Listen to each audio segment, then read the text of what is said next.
issued an advisory for a wanted pirate and murderer. Pictured here, Thomas O'Hawke What? is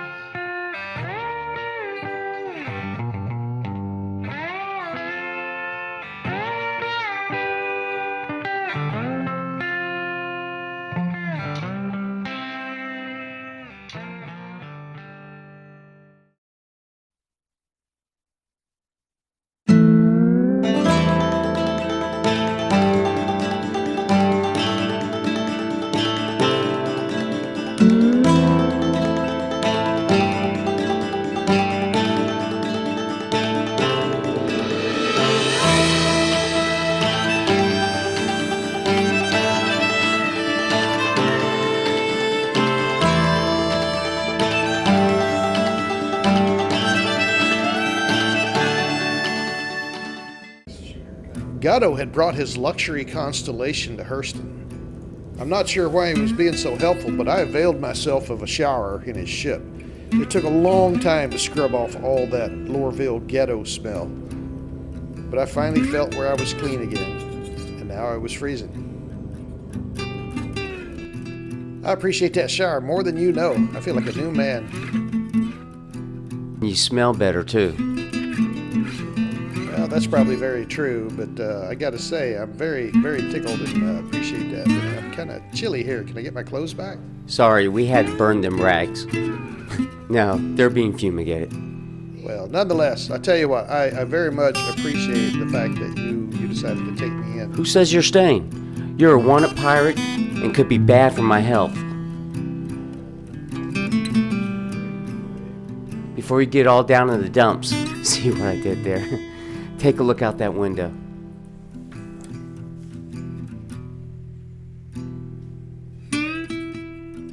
Is that my ship? How in the world did you get that? I didn't get it. Local law enforcement lost it in transit, but some officers got richer from it.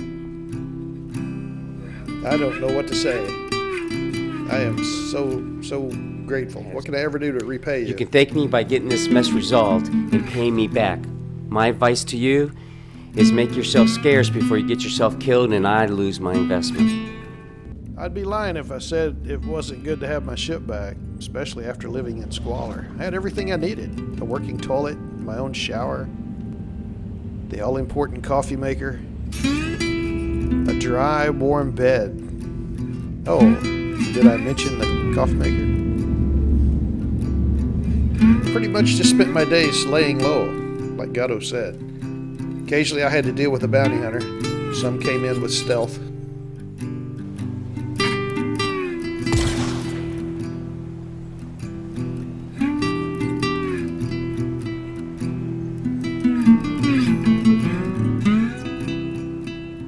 Some others were not so stealthy.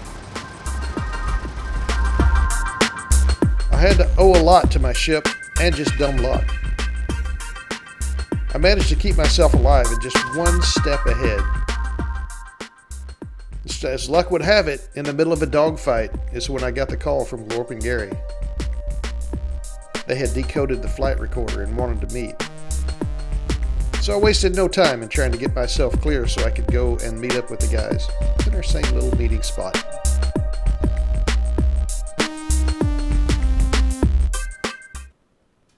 We were able to decode the flight recorder.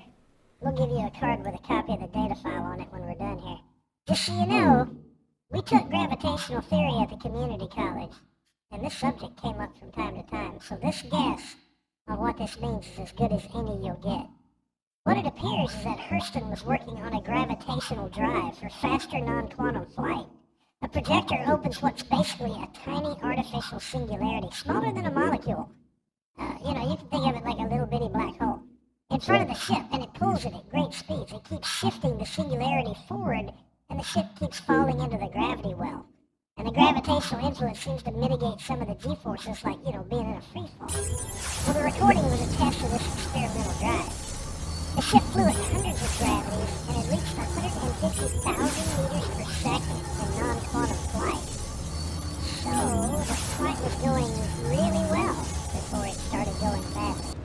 They seemed to have trouble with the projector keeping a clean line of the singularity. It seems to have created catastrophic shredding forces on the ship, and that was the end of it. There are readings of gravitational echoes winking in and out from some time after the ship came apart. This may be what affected the other ship and the crewmen you found. Telling you, Hawk, this is dangerous tech. Imagine a gravitational weapon using this technology. Makes nukes seem pretty tame by comparison. Regardless of what you do with this, I would really appreciate if you would keep my name out of the conversation. I sent a snippet of the data file to Hurston Dynamics and requested a meeting. You can bet they wanted to meet.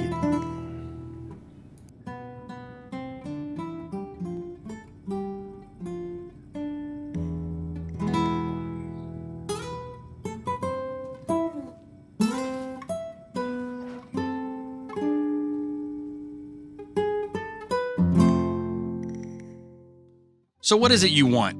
A payoff, or you sell it off to our competition? Or are you one of these eco-freaks worried about artificial gravity's effect on some space whale or something? Do you know who we are? Do you have any idea who you are dealing with? We are the largest defense contractor, and we're very much too big to fail. You, on the other hand, are insignificant. You are naive to think you can derail this train. We can crush you like an insect and have no more feelings about it than that. Hey, I'm an innocent victim in all this. I stumbled into the wreck site, and the next thing I know, people are trying to kill me and everyone I talk to about it. I question your definition of innocent. You stole an official flight recorder, failed to report a derelict ship, and who knows what else you've done in connection with this. For all we know, you destroyed the ship as an act of piracy. You backwater settlers have been known to do worse. Hang on. This got out of hand so quickly. I was just trying to perform a legal salvage operation, and things took on a life of its own. Legal? By committing illegal acts in the process? We assumed the worst when we lost the ship and took steps to make sure sensitive information didn't get any further into the wrong hands. It's not like we had the flight recorder to tell us what happened. When we intercepted the transmission about someone trying to crack the recorder, our path was clear, if not a bit extreme in execution. You can thank our military liaison for that. You caused quite a bit of trouble for us. The military doesn't care if a ship or 10 ships blow up as long as they get the latest gizmo, gadget, or widget. It's the cost of doing business. If you were so indifferent about me or the flight recorder, why are we still talking? We still want the flight recorder so we can learn from the analysis. I would rather this test not be a total loss. As for you, it's just a matter of time before a bounty hunter puts one in your back. We can make all that go away. I'm sure you have a copy of the file, so if something bad happens to you, it goes public. That would be an embarrassment and time waster for us considering all the government meetings that would follow. But at the end of the day, nothing would change. That's a good insurance policy if you don't squander it. If it takes a payoff to keep this whole thing quiet, that's pocket change in comparison to the cost of this program. If that doesn't do it, there are more extreme measures we could take that you'll find less attractive. But as to why we are still talking, why indeed? I was merely keeping you here until your military escort could arrive. I'm glad we can take care of you in-house instead of leaving it to the bounty hunters. That way, we save cost and it's much cleaner. Take the deal, or I will leave your fate to the good colonel here. I don't need your money, but there are others that do. I need some money to pay Gatto back for what I borrowed, as well as restitution for his men that you guys killed. I also want the families of the freelancer crew and the rescue craft that died to be taken care of properly. You do that, and you clear my name, and I guarantee that you will not only get the recorder, but my copy of the data will never see the light of day. Be sure to read it carefully. At least not while I'm alive.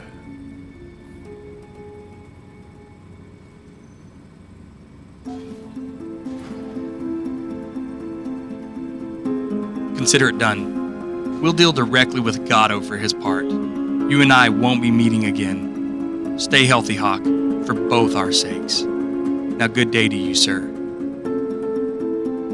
I said, good day. You proved to be a lot of trouble to us. Very resourceful of you on Ganymede. Well, I believe that falls in the category of dumb luck. I do want to let you know that this is not all for nothing. The military will caution Hurston about better safety and testing for the future. They're going to be under a bit more scrutiny than they're accustomed to. The crews, well, they'll be taken care of. We take care of our own. Jeez, being program managers like standing in sewage up to your bottom lip. So what I'm saying is, don't make a wave, Hawk. You get me? You are crystal clear, sir. Oh, Hawk.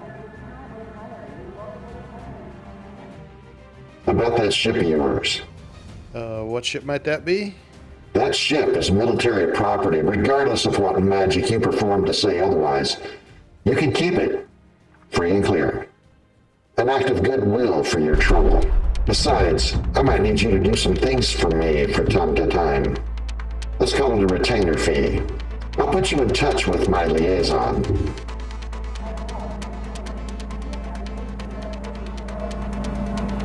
See you around, Colonel.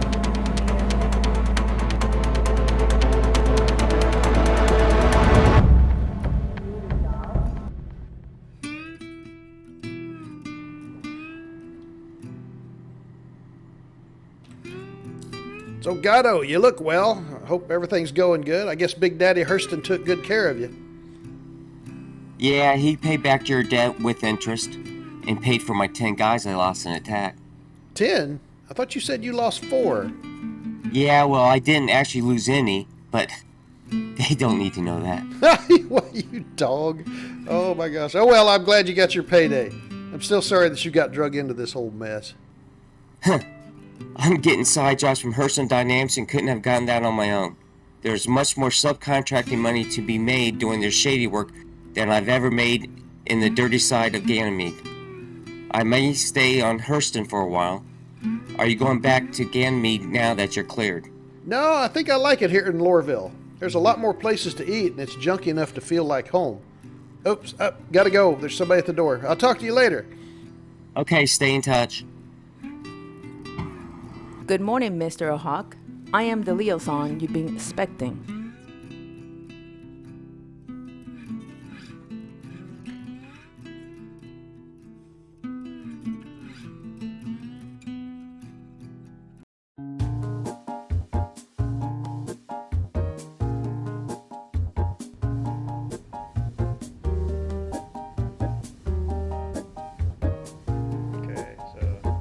I'm not talking. I'm sorry. It's in my head. I'm in my own head right now. Why did my ship not roll? Oh, undo the thingy.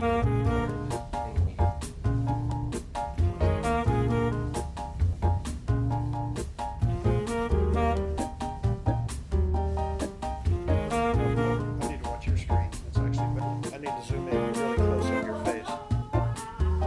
Yeah, zoom in really close. Okay, that works. Yeah, just go in. Yeah, go in like that, and then say something along the lines of. It's freaking awesome.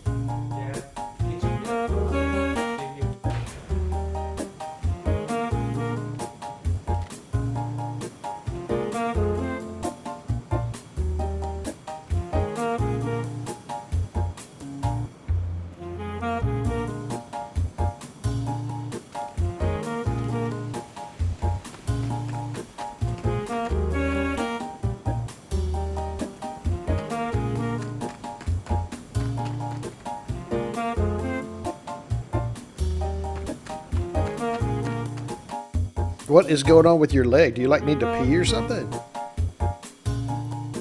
You do that and clear my name, and I guarantee. Shut the up, Hurston.